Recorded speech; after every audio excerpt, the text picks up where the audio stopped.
नमस्कार साथियों, स्वागत है आप सभी का सीएम एकेडमिया के इस ऑनलाइन लर्निंग प्लेटफॉर्म पे। प्यारे मित्रों, क्लास 10 सीबीएसई बोर्ड का हिंदी सिलेबस के लिए हमने वादा किया था, तो उसी के सिलसिले में ये वीडियो हर रविवार को आपको एक वीडियो मतलब एक चैप्टर आपको मिलेगा। आज का जो वीडियो है ये सीबीएसई बोर्ड, ठीक है, 2026-27 के लिए नेताजी का चश्मा जो किसके द्वारा लिखा गया है, स्वयं प्रकाश के द्वारा लिखा गया है। और उन्हीं की ये जो कहानी है, एक तरह से क्या है, ये कहानी है। इस कहानी को हम पढ़ेंगे। बहुत सारे बच्चे ये भी बोल रहे थे कि सर क्या आप जीवन परिचय बताएंगे कि नहीं बताएंगे। हमने कहा कि अगर इस वीडियो को बना रहे हैं और अगर पढ़ाएंगे तो जीवन परिचय के साथ साथ सब चीज़ों को लेके चलने वाले हैं। तो आज की इस वीडियो लेक्चर में हम नेताजी का चश्मा स्वयं प्रकाश के द्वारा लिखा गया, जो किस विधा में लिखा गया है, कहानी विधा में लिखा गया है, उसकी पूरी व्याख्या करेंगे। सबसे पहले हम कुछ बिंदु के माध्यम से समझाने की कोशिश करेंगे। पहले जीवन परिचय, फिर पाठ परिचय, ठीक है, और उसके बाद जो प्रमुख पात्र हैं उन पात्रों के बारे में जानकारी, और उसके बाद नेताजी का चश्मा जो ओरिजिनल बुक एनसीईआरटी की है उसके माध्यम से क्या करेंगे, लाइन बाय लाइन पढ़ लेंगे या एक एक पैरा पढ़ लेंगे, जिससे आपको कहानी पूरी तरह से क्या हो जाए, स्पष्ट हो जाए। तो चलिए हम शुरुआत करते हैं इस चीज के लिए। ध्यान रहे, ये हमारा चैनल है। जिसने भी चैनल सब्सक्राइब नहीं किया है वो आके क्या करें, चैनल सब्सक्राइब कर लेंगे। चलिए सबसे पहले स्वयं प्रकाश का जीवन परिचय पढ़ लेते हैं। तो स्वयं प्रकाश के जीवन परिचय में कुछ महत्वपूर्ण बातों को ध्यान देंगे। क्या? जैसे व्यक्तिगत परिचय और शिक्षा। अगर देखा जाए तो स्वयं प्रकाश का जो जन्म है वो 20 जनवरी 1947 को इंदौर मध्य प्रदेश में हुआ है। लेकिन ये भी पूछा सकता है कि पैतृक निवास कहाँ है। तो पैतृक निवास में ध्यान दीजिएगा, इनका पैतृक जो घर है वो अजमेर राजस्थान में है। और 1966 में, ध्यान दीजिएगा, 1966 में इन्होंने मैकेनिकल इंजीनियरिंग में डिप्लोमा प्राप्त किया था। किस में? मैकेनिकल इंजीनियरिंग में। और 1974 में इन्होंने बीए किया है और 1980 में हिंदी में एमए की परीक्षा क्या किया था, उत्तीर्ण किया था। ये भी ध्यान रखना है कि 1982 में मोहनलाल सुखाड़िया विश्वविद्यालय उदयपुर से इन्होंने पीएचडी भी किया है। तो ये भी पूछा सकता है कि इन्होंने 1982 में पीएचडी किस विश्वविद्यालय से किया है। तो सुखाड़िया विश्वविद्यालय उदयपुर से इन्होंने क्या किया था, पीएचडी किया था। और इनके सबसे जरूरी है कि इनका मृत्यु कब हुआ। तो ध्यान देखिएगा, 8 दिसंबर 2019 में इनके कर्कट एक रोग हुआ था जो कैंसर के नाम से जाना जाता है। उन्हीं के कारण क्या हुआ था, इनकी मृत्यु हुआ था। तो याद रखना है कि 1947 में इनका जन्म हुआ और 2019 में क्या हो गया था, इनकी मृत्यु हो गया था। इस बात को ध्यान रखेंगे, ठीक है। आगे देखेंगे।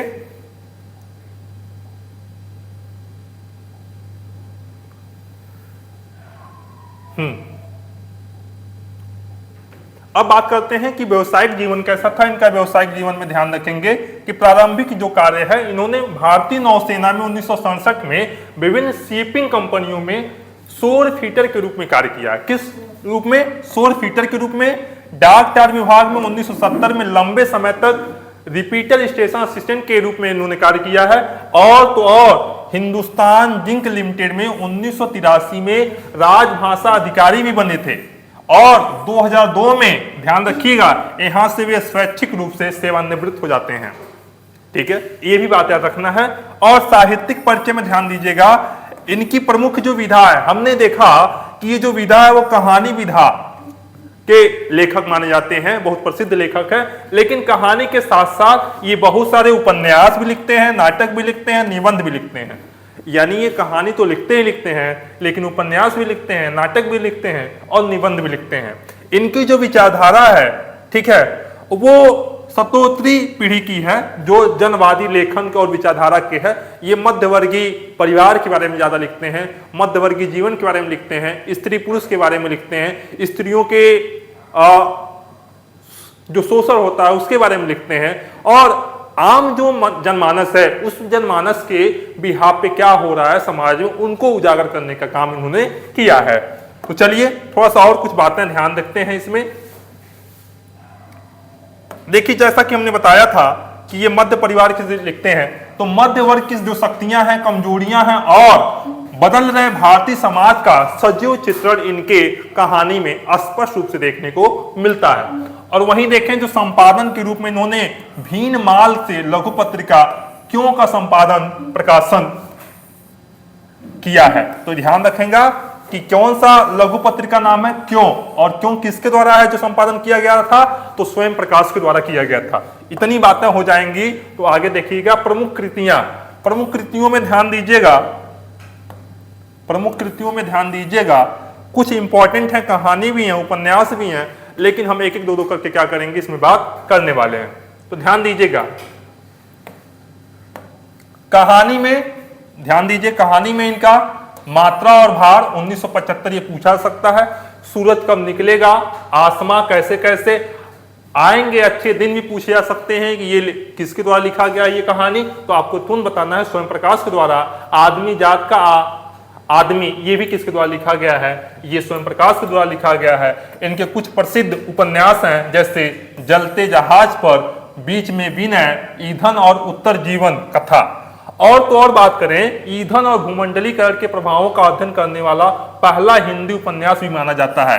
ये भी ध्यान रखना है, ये बहुत ही इंपॉर्टेंट है, बहुत ही महत्वपूर्ण है, ये इसको भी ध्यान रखिएगा, नोट करके रखिएगा। नाटक में देखेंगे तो फिनिक्स, चौबोली, सबका दुश्मन, ये तमाम चीजें हैं। और इनके कुछ प्रमुख सम्मान है, उस सम्मान में देखिएगा बाल साहित्य,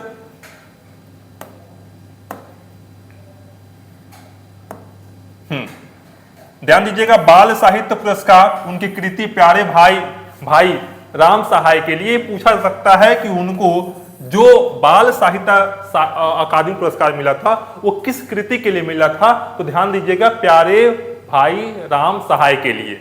और तो और ये राजस्थान साहित्य अकादमी पुरस्कार भी प्राप्त किए हुए हैं, और पहल सम्मान, वनमाली स्मृति पुरस्कार, इन तमाम पुरस्कारों से क्या हुए हैं ये अवगत हैं।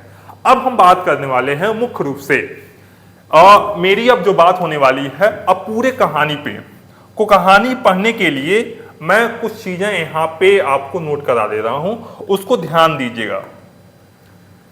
ये जो कहानी है नेताजी का चश्मा, नेताजी का चश्मा एक रूप से देशभक्ति पे आधारित है, और देशभक्ति के आधार पे ये पूरी बात कही गई है कि कोई भी व्यक्ति के अंदर देशभक्ति की भावना हो सकती है, चाहे वो गरीब हो, अमीर हो, चाहे विकलांग हो, चाहे शारीरिक रूप से किसी भी हो। ऐसा नहीं है कि जो देश की सीमाओं पे काम करते हैं बस देशभक्ति की भावना उनके अंदर ही होती है।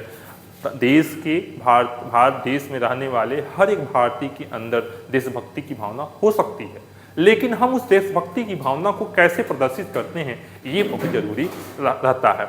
उसी के सिलसिले में जो अब हम दो तीन चीजें हम लिखवा दे रहे हैं। पहली बात ये ध्यान दीजिएगा, नेताजी का चश्मा, नेताजी का चश्मा, नेताजी का चश्मा किसके द्वारा लिखा गया है, तो ध्यान दीजिएगा स्वयं प्रकाश के द्वारा लिखा गया।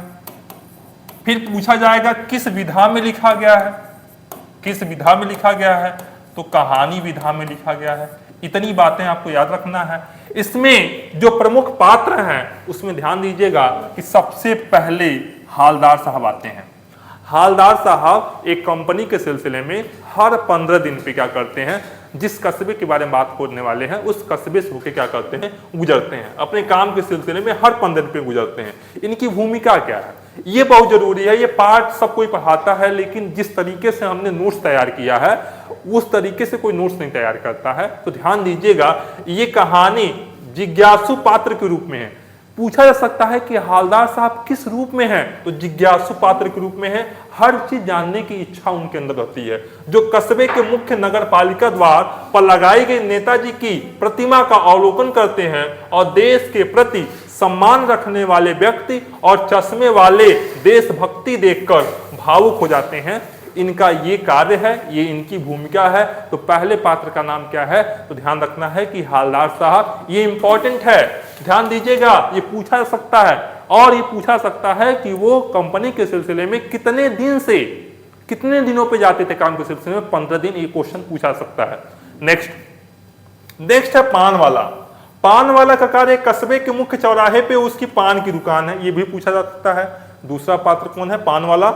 इसकी विशेषता क्या है? वह एक काला, ये पूछा सकता है कि उसकी विशेषता बताइए, तो कैसा है? काला है। क्या है? खुश मिजाज है, खुश रहने वाला व्यक्ति है। और तो और उसके मुंह में हमेशा पान ठूसा जाता है और पान ठूस ठूस के वो क्या करता है? पान को बेचता है और लोगों को वो बताने की कोशिश करता है। कोई पूछता है तो हर बात में मजाक में लेता है। ठीक है, तो ये उसका कार्य है। और उसकी भूमिका में अगर देखा जाए, जो हमारे पाठ के लिए इंपॉर्टेंट है, वो हवलदार साहब को कैप्टन चश्मे वाले के बारे में क्या करता है? जानकारी देता है, जो कि अभी पाठ में हम अच्छे से पढ़ेंगे। और तो हालांकि वो देशभक्त कैप्टन का मजाक उड़ाता है, ध्यान दीजिएगा, देशभक्त जो कैप्टन है उसका मजाक भी बनाता है। ऐसे ये पान वाला है। यानी ये पूछा सकता है कि किसके अंदर इस चैप्टर में देशभक्ति की भावना नहीं थी, तो हम कह सकते हैं कि ये पान वाला ही है। दूसरी बात, उसे पागल भी कहता था, ये पूछा सकता है।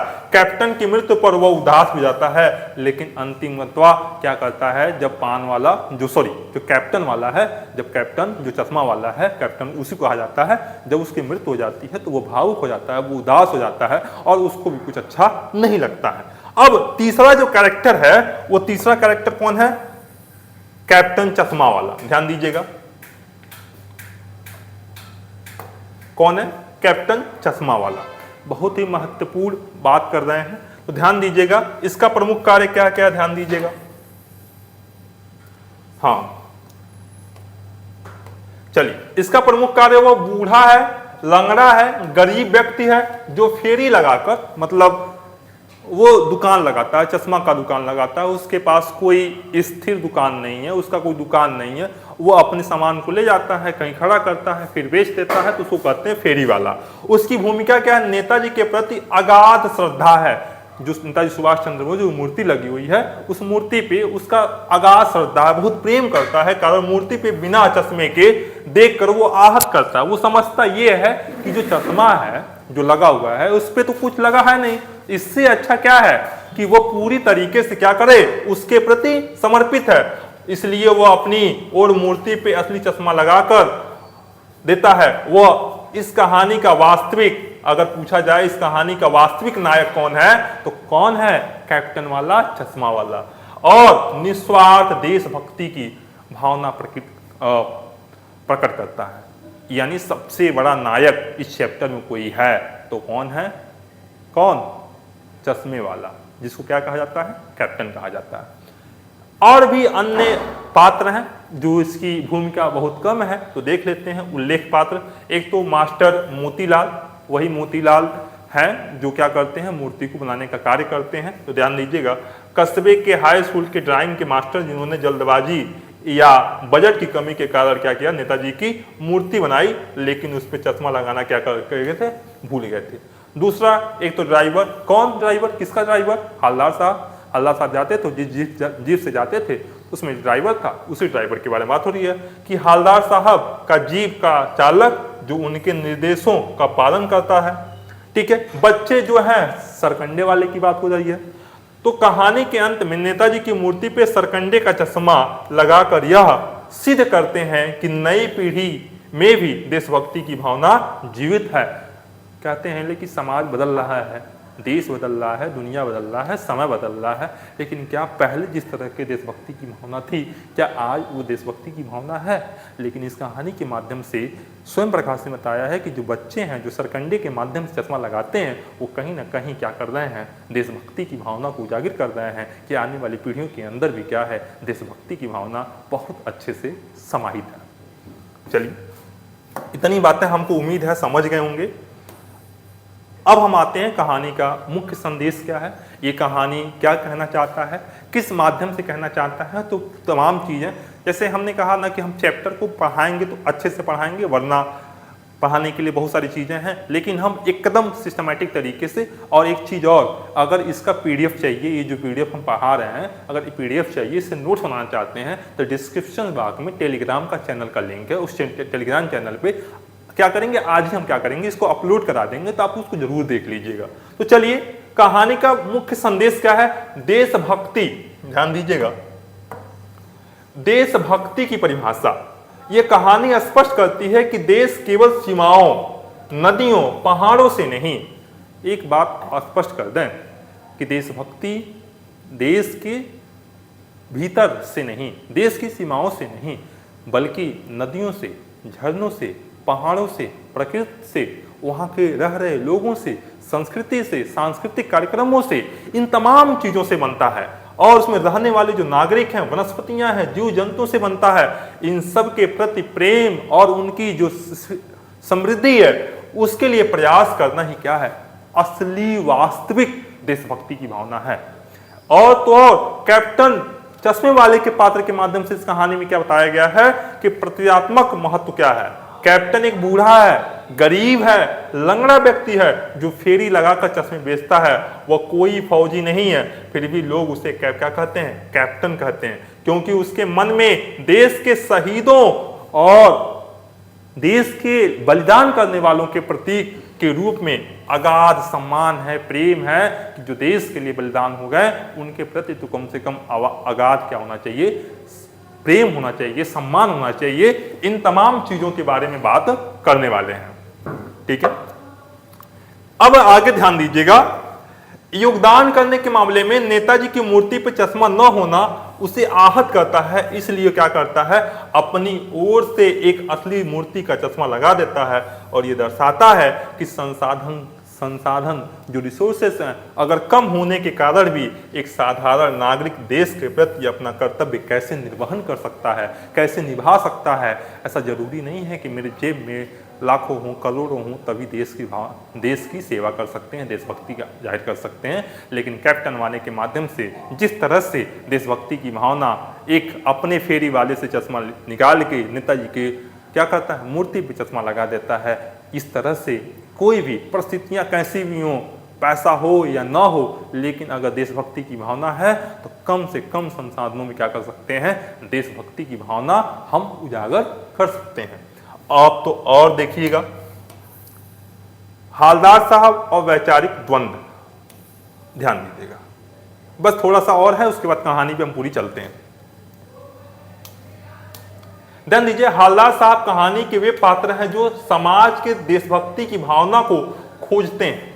वो क्या करते हैं, देखते हैं कि किस व्यक्ति के अंदर देशभक्ति की भावना है और किस व्यक्ति के अंदर देशभक्ति की भावना नहीं है। जब उन्हें पता चलता है कि एक चश्मे वाला नेताजी की मूर्ति पे चश्मा बदलता है तो वे उसके प्रति नतमस्तक हो जाते हैं, उसके सामने सिर झुका लेते हैं कि इतने सारे लोग हैं लेकिन एक ही ऐसा व्यक्ति है जो क्या करता है, देश के बलिदानों के प्रति, देश के शहीदों के प्रति, देश के जो नेताएं हैं जो देश के लिए अपने जान को न्यौछावर कर दिए, उनके प्रति कैसा प्रेम है उनको दर्शाता है। और सरकंडे का चश्मा और भविष्य की उम्मीद, जो सरकंडे का चश्मा है वो क्या दिखा रहा है, भविष्य की एक उम्मीद दिखा रहा है। कैप्टन की मृत्यु के बाद जब हालदार साहब की मूर्ति पे बच्चों द्वारा बनाया गया सरकंडे का चश्मा देखते हैं तो वे भावुक हो जाते हैं, उनके भावुक हो जाते हैं, दया आ जाती है, उनकी आंख में आंसू आ जाता है।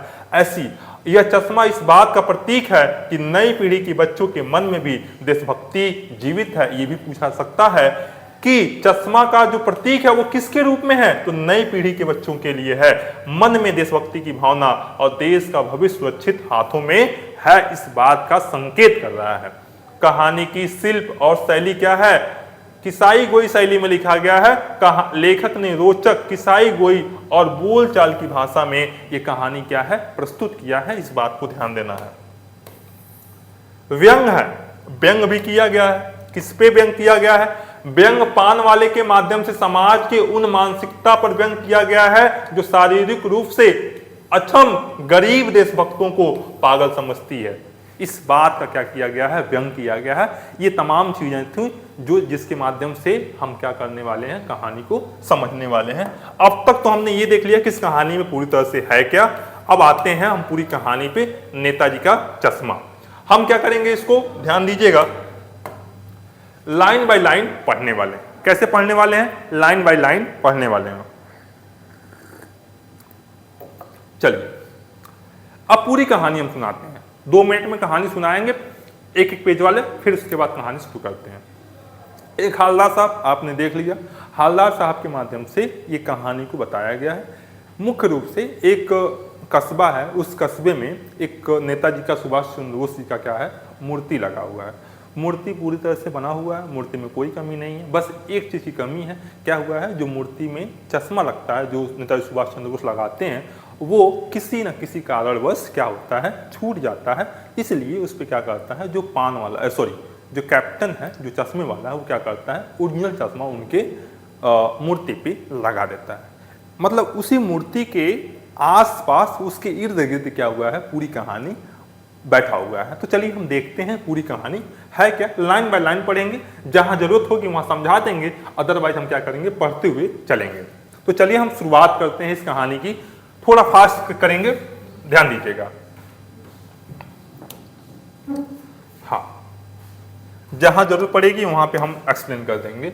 हालदार साहब हर 15 दिन पे क्या करते हैं, काम के सिलसिले में उस कस्बे से गुजरना होता है। कस्बा बहुत बड़ा नहीं है जिसे पक्का मकान कहा जा सके, वैसे कुछ ही मकान हैं जिसे बाजार कहा जा सके, वैसा ही एक बाजार था। कस्बे में लड़कों का स्कूल, जो चीजें हाईलाइट करेंगे उसको हाईलाइट कर लीजिएगा और वहीं पे नोट कर लीजिएगा। कस्बे में क्या क्या था, एक लड़कों का स्कूल, एक लड़कियों का स्कूल, एक सीमेंट का छोटा सा कारखाना, 2 ओपन एयर सिनेमा घर और 1-2 नगर पालिका थी। नगर पालिका तो थी लेकिन कुछ न कुछ करती थी। कभी कभी कोई लड़का कोई सड़क पक्की करवा दे, कभी कुछ पेशाब घर बनवा दिए, कभी कबूतरों की छतरी बनवा दी, तो कभी कभी सम्मेलन करवा दिया।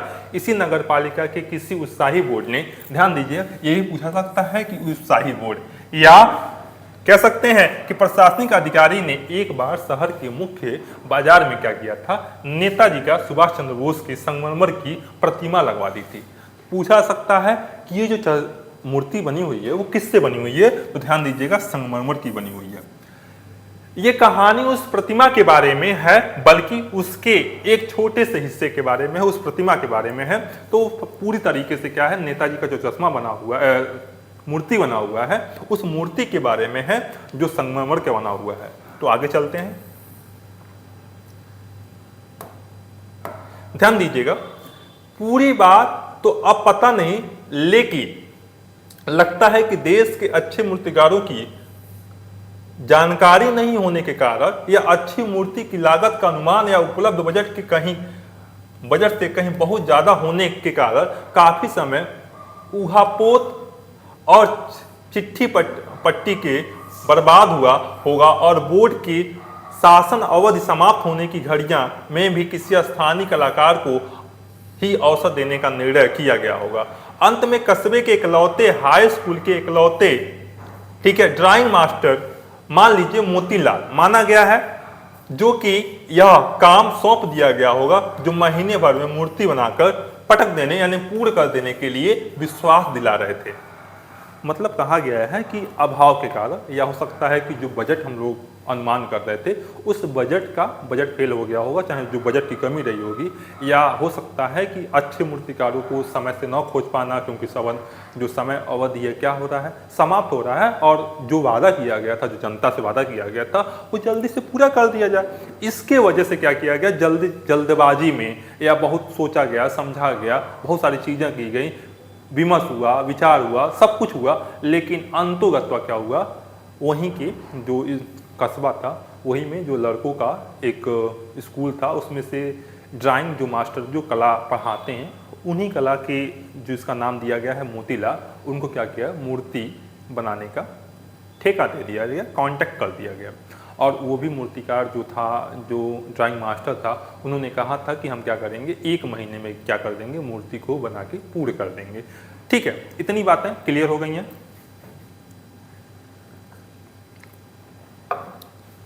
आगे ध्यान दीजिएगा। जैसा कि कहा जा चुका है कि मूर्ति संगमरमर की थी, टोपी की नोक और कोट के दूसरे बटन तक कोई 2 फुट ऊंची रही होगी। ध्यान दीजिएगा, 2 फुट, मतलब यहां से लेके और यहां तक मूर्ति बनी हुई है, जिसकी जो टोटल फुट जितनी फुट है वो 2 फुट के आसपास है, जिसे कहते हैं बस्ट। ये पूछा सकता है बस्ट किसे कहते हैं, तो बता दीजिएगा ये सारी चीजें। सुंदर थी, नेताजी सुंदर लग रहे थे। कुछ कुछ मासूम और कमसीन फौजी वर्दी में थे। मूर्ति को देखते ही दिल्ली चलो, जैसे जाहिर सी बात है नेताजी सुभाष चंद्र बोस कहते थे दिल्ली चलो, ठीक है, तुम मुझे खून दो मैं तुम्हें आज़ादी दूंगा, ये सारी चीज़ें उनकी जो नारा है वो सारी चीज़ें याद आने लगते थे। इस दृष्टि से यह सफल व सराहनीय प्रयास था। केवल एक चीज़ की कसर थी। एक कसर का मतलब होता है कमी। किसकी कमी थी?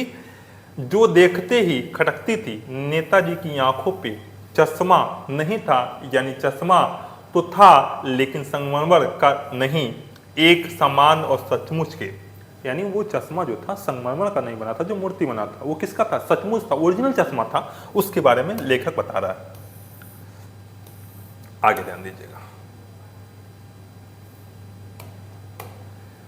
चश्मे का चौड़ा काला फ्रेम मूर्ति को पहना दिया गया। हवलदार साहब जब पहली बार कस्बे से गुजरे और चौराहे पे पान खाने रुके तब उन्होंने इसे लक्षित किया और उनके चेहरे पे एक कौतुक भरी मुस्कान फैल गई। कौतुक भरी मतलब कुछ जानने की इच्छा थी। ध्यान दीजिएगा, कौतुक भरी मतलब कुछ जानने की इच्छा थी, मुस्कान फैल गई। वाह भाई, कहते हैं वाह भाई यह आइडिया भी ठीक है। कहते हैं वाह भाई ये आइडिया भी ठीक है। मूर्ति पत्थर की लेकिन चश्मा रियल। बात क्लियर है? कहते हैं वाह भाई क्या बात है कि कितना अच्छा आइडिया है कि मूर्ति संगमरमर की और चश्मा कैसा है? एकदम रियल ओरिजिनल चश्मा लगा है। जीप कस्बा छोड़कर आगे बढ़ गई। तभी हवलदार साहब इस मूर्ति के बारे में सोचना शुरू कर दिए, जैसा कि वो सोचते थे, सोचना शुरू कर दिए। अंत में इस निष्कर्ष पे पहुंचे कि कुल मिलाकर कस्बे के नागरिकों का यह प्रयास जो सराहनीय है, कहा जाना चाहिए महत्व मूर्ति के रंग रूप कद का नहीं, उस भावना का है। वरना तो देशभक्ति भी आजकल मजाक की चीज होती चली जा रही है। उससे मतलब नहीं है कि रंग कैसा है, कैसा मूर्ति बना है, लेकिन जो देशभक्ति की भावना है उससे प्रभावित है। लेकिन आजकल के लोग क्या हैं? देशभक्ति के लिए मजाक उड़ा रहे हैं। उन तमाम चीज़ों के बारे में कौन सोच रहा है? हवलदार साहब सोच रहे हैं। आगे दूसरी बार जब हवलदार साहब उधर से गुजरे तो उन्हें मूर्ति में कुछ अंतर दिखाई दिया। अंतर क्या दिखाई दिया? बार बार क्या हो रहा है? चश्मा बदल रहा है। ध्यान से देखा तो पाया चश्मा दूसरा है और पहले मोटे फ्रेम चौकोर चश्मा था, अब तार के फ्रेम का गोल चश्मा लगा हुआ है। हवलदार साहब कौतुक और बढ़ गई, उत्साह बढ़ गया और वाह भाई क्या आइडिया है, मूर्ति कपड़े नहीं बदल सकता। कहते हैं वाह भाई क्या आइडिया है, मूर्ति कपड़े नहीं बदल सकते लेकिन चश्मा तो बदल सकती है। यही बात कहते हैं हंसते। तीसरी बार फिर एक नया चश्मा देखा। याद रखना है, पहली बार, दूसरी बार, तीसरी बार। कितने दिन पे जाते थे? 15 दिन पे। कस्बे में क्या क्या उपलब्ध था? कमेंट बॉक्स में जरूर लिख के बताइएगा। आगे ध्यान दीजिएगा। हवलदार साहब की आदत पड़ गई हर बार कस्बे से गुजरते समय चौराहे पे रुकना, पान खाना, मूर्ति को ध्यान से देखना। एक बार जब कौतूहल दर्द मनीय हो उठा तो पान वाले से पूछ लिया, क्यों भाई क्या बात है, ये तुम्हारे नेताजी का चश्मा हर बार बदल कैसे जाता है?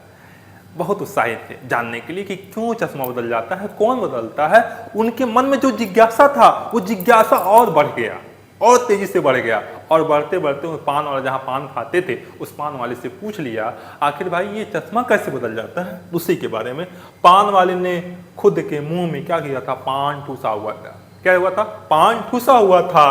एक बार वह एक काला मोटा खुशमिजाज आदमी था। हवलदार साहब का प्रश्न सुनकर आंखों आंखों में, वो आंखों आंखों में ही हंसा। पहले कैसे हंसा? आंखों आंखों में ही हंसा। उसकी तोंद, ये जो तोंद है वो थिरकी हुई, मतलब बहुत ज्यादा पेट फेंका हुआ था और पीछे घूमकर उसने दुकान के नीचे पान पहले क्या हुआ? थूका, अपनी लाल काली बत्तीसी दिखाकर। जाहिर सी बात है, पान खाते खाते उसका मुंह लाल हो गया था और पान खाते खाते दांत खराब हो गए तो काले पड़ गए थे। तो वो कह रहा है कि लाल काली बत्तीसी दिखाकर कैप्टन चश्मे वाले से, चश्मे वाला करता है। कहता है कौन करता है? कैप्टन चश्मे वाला करता है। क्या करता है? अभी ये बात हवलदार साहब को समझ नहीं आ रही है और कहते हैं क्या करता है? हवलदार साहब सब कुछ समझ नहीं पाए, चश्मा चेंज कर देता है। पान वाले ने समझाया। क्या मतलब? आप समझ क्या मतलब? उसको समझ नहीं पा रहे हैं हालदार साहब, क्या मतलब, क्यों चेंज कर देता है। हालदार साहब अब भी नहीं समझ पाए। कोई गिराक, गिराक मतलब कोई ग्राहक आ गया तो समझो, मतलब उस समय कोई ग्राहक आ गया, उसके चौड़े चौखट चाहिए, और तो कैप्टन किरदार क्या करता है, लगा देता है। या मान लीजिए कि सुभाष चंद्र बोस का जो चश्मा लगा हुआ था, उस चश्मे को बार बार बदलता था। तो ये कहने का मतलब कोई ग्राहक आ गया और वो कहा कि वो अलग चश्मा चाहिए, तो क्या करते थे, चश्मे को नेताजी के सामने माफी मांगते हुए चश्मा उतारते थे, वो चश्मा ग्राहक को दे देते थे और नया चश्मा क्या करते थे, लगा देते थे। ठीक है, ये बात हो रही है। तो उसको मूर्ति पे दे दिया और दूसरा उधर क्या किया, बैठा दिया। ये बातें कहीं जा रही हैं। चलिए,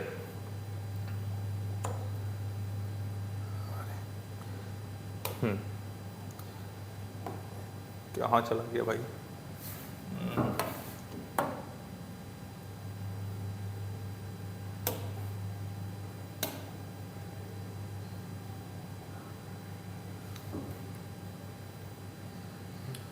उसकी मूर्ति दे दिया, दूसरा बैठा दिया। ठीक है, आगे ध्यान दीजिएगा। अब हालदार साहब को बात कुछ समझ में आई। एक चश्मे वाला है जिसका नाम क्या है, कैप्टन है। उसे नेताजी की वैगट मूर्ति बुरी लगती थी, बल्कि वो आहत करती थी, मानो चश्मे के बगैर नेताजी को असुविधा हो रही होगी। इसलिए वो अपनी छोटी सी दुकान में उपलब्ध गिने चुने क्या करते थे, फ्रेमों में से एक नेताजी की मूर्ति पे फिट कर देता। लेकिन जब कोई ग्राहक, देखो ग्राहक लिखा था, यहाँ पे ग्राहक लिखा है, ग्राहक का मतलब ग्राहक ही होता है। ग्राहक आता तो उसे वैसा ही फ्रेम की दरकार होती, मतलब वैसा ही मांग करता। तो वह जैसा मूर्ति पे लगा है तो कैप्टन क्या करता, चश्मे वाली की मूर्ति पे लगाकर संभावना व्यक्त की गई है, स्वयं प्रकाश ने संभावना व्यक्त किया है कि नेताजी से क्षमा मांगते हुए लाकर ग्राहक को क्या करते थे, दे देता। बाद में नेताजी से दूसरा फ्रेम लौटा देता। वाह भाई, क्या खूब आइडिया है। ये कौन कर रहा है, हालदार साहब, क्या खूब आइडिया है। ये बात हो रही है, आगे ध्यान देना। हाँ, क्या आइडिया है। लेकिन भाई एक बात अभी भी समझ नहीं आई। हालदार साहब ने पान वाले से फिर से पूछा, नेताजी का ओरिजिनल चश्मा कहाँ गया, ओरिजिनल चश्मा कहाँ गया। पान वाला दूसरा पान मुंह में ठूस चुका था। दोपहर का समय था, दुकान पर भीड़ भाड़ अधिक नहीं थी। वह फिर आंखों आंखों में क्या हुआ, हंसा। उसकी तोड़ थिरकी, कत्थे की डंडी फेंक पीछे मुड़कर उसने फिर से पीक ठोकी। मुस्कुराता हुआ बोला, मास्टर बनाना भूल गया। और कौन मास्टर बनाना भूल गया, अभी बताया था कि वो कस्बे में उपलब्ध जो बॉयज का मतलब लड़कों का स्कूल था, वहीं का ड्राइंग मास्टर था। उसका नाम हमने बताया था, उसका नाम आपको कमेंट बॉक्स में लिखना है। पान वाले के लिए यह मजेदार बात थी, लेकिन हालदार साहब के लिए चकित और द्रवित करने वाली थी। यानी वह ठीक ही सोच रहे थे कि मूर्ति के नीचे लिखा मूर्तिकार मास्टर मोतीलाल, देखो आंसर भी आ गया अभी। मोतीलाल वाकई कस्बे का अध्यापक था। बेचारे ने महीने भर में मूर्ति बनाकर पटक देने का जो वादा कर दिया था, बना भी ली होगी, लेकिन पत्थर में पारदर्शी चश्मा कैसे बनाया जाए, कांच वाला यह तय नहीं कर पाया होगा। शायद वो बनाना भूल जाता, चाहे हो सकता है कि उसको बनाने न आता, उसके लिए कह रहा है। यह तय नहीं कर पाया होगा और कोशिश की होगी, असफल रहा होगा, या बनाते बनाते कुछ और बारीकी से चश्मे के चक्कर में टूट गया होगा, या पत्थर का चश्मा अलग से बनाकर फिट किया होगा और वो फिर निकल गया होगा। उफ, ये सारी चीजें संभावना व्यक्त की जा रही हैं कि शायद वो प्रयास किया हो गया, या हो सकता है कि वो सही तरीके से फिट न कर किया हो, या बार बार प्रयास किया हो, टूट गया हो। तो तमाम चीजें हो सकती हैं, उसके बारे में संभावना व्यक्त की गई है। चलिए,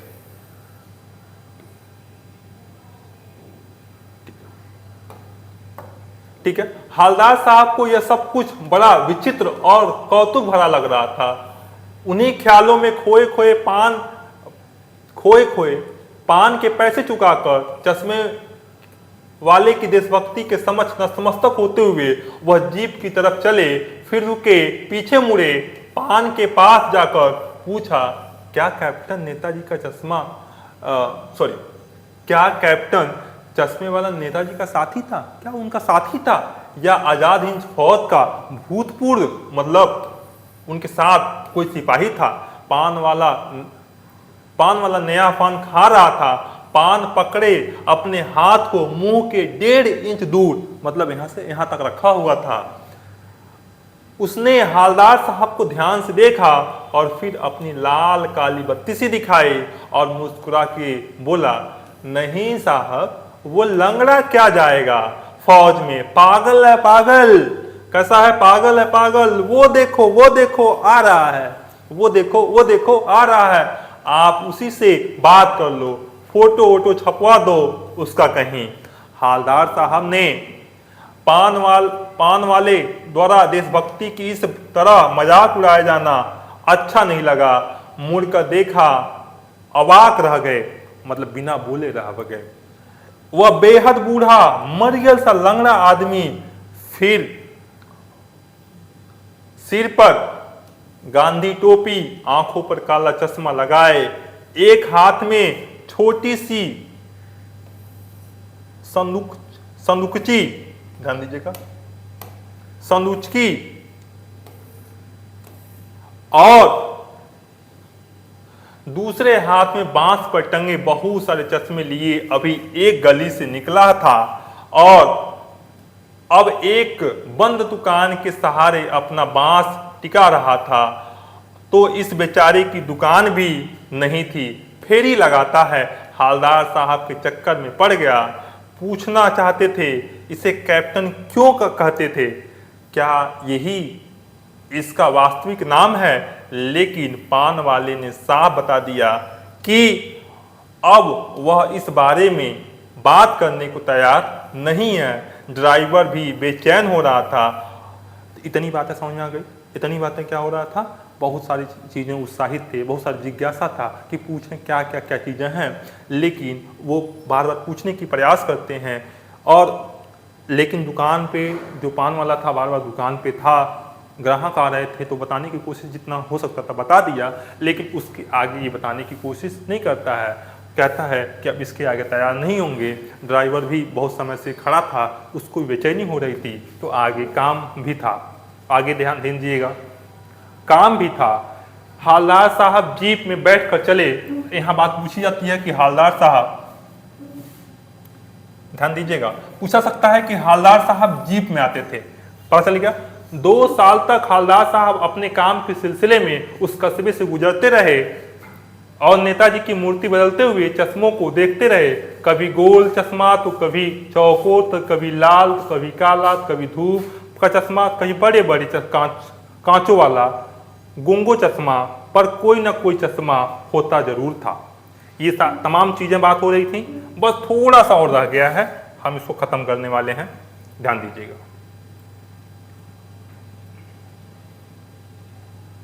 ध्यान दीजिएगा, यात्रा में हालदार साहब को कौतुक, मतलब जिज्ञासा और थी, प्रफुल्लता के कुछ क्षण देने के लिए। फिर एक बार ऐसा हुआ कि मूर्ति के चेहरे पे कोई भी चश्मा नहीं था, कैसा भी चश्मा नहीं था, और उस दिन पान की दुकान भी बंद थी। चौराहे पे अधिकांश दुकानें कैसी थीं, बंद पड़ी हुई थीं, और उसका एक ही कारण था कि पान वाला जो चश्मा वाला था उसकी क्या हो गई थी, मृत्यु हो गई थी। अगली बार मूर्ति की आंखों पे चश्मा नहीं था। हालदार साहब ने पान खाया और धीरे से पान वाले से पूछा, क्यों भाई, क्या बात है, आज तुम्हारे नेताजी की आंखों पे कोई चश्मा नहीं है?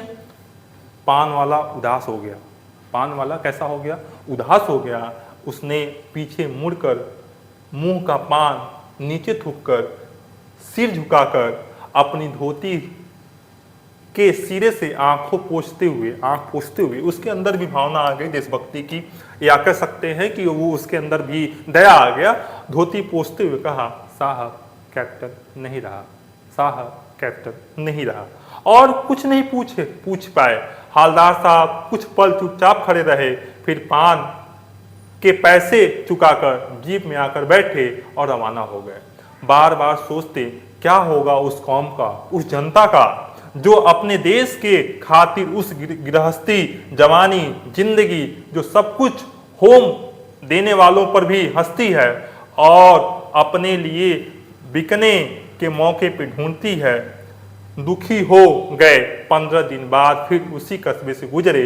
कस्बे में घुसने से पहले यही ख्याल आया कि आज क्या करेंगे, उस कस्बे में नहीं रुकेंगे, चले जाएंगे। और उसने क्या किया, ड्राइवर को संकेत दिया कि आज कस्बे में नहीं रुकना है और सीधे चले जाना है। कस्बे की हृदय स्थली में सुभाष चंद्र बोस की प्रतिमा अवश्य ही प्रतिस्थापित होगी, लेकिन सुभाष चंद्र बोस की आंखों पे चश्मा नहीं होगा। ऐसा ख्याल किसके पास आया? हवलदार साहब के। क्योंकि मास्टर बनाना भूल गया और कैप्टन मर गया। सोचा आज वहां रुकेंगे नहीं, आज वहां रुकेंगे नहीं, पान भी नहीं खाएंगे, मूर्ति की तरफ देखेंगे नहीं, सीधे निकल जाएंगे। ड्राइवर से कह दिया चौराहे पे रुकना नहीं, आज बहुत काम है, पान आगे कहीं खा लेंगे। ये सब चीजें व्यक्त हो रहा है और तो और, लेकिन आदत से मजबूर आंखों, जाहिर सी बात हम किसी रास्ते से गुजरते हैं, बार बार रुकने का प्रयास करते हैं, जब रुकते हैं तो वास्तव में रुकने का मन होता है। आज तो मन बना लिया था कि पान नहीं खाएंगे, चले जाएंगे, कोई दिक्कत नहीं है, लेकिन इस वक्त क्या करेंगे, वो रुकेंगे। कैसे रुकेंगे? लेकिन आदत से मजबूर आंखों चौराहे आते ही मूर्ति की तरफ उठ गए।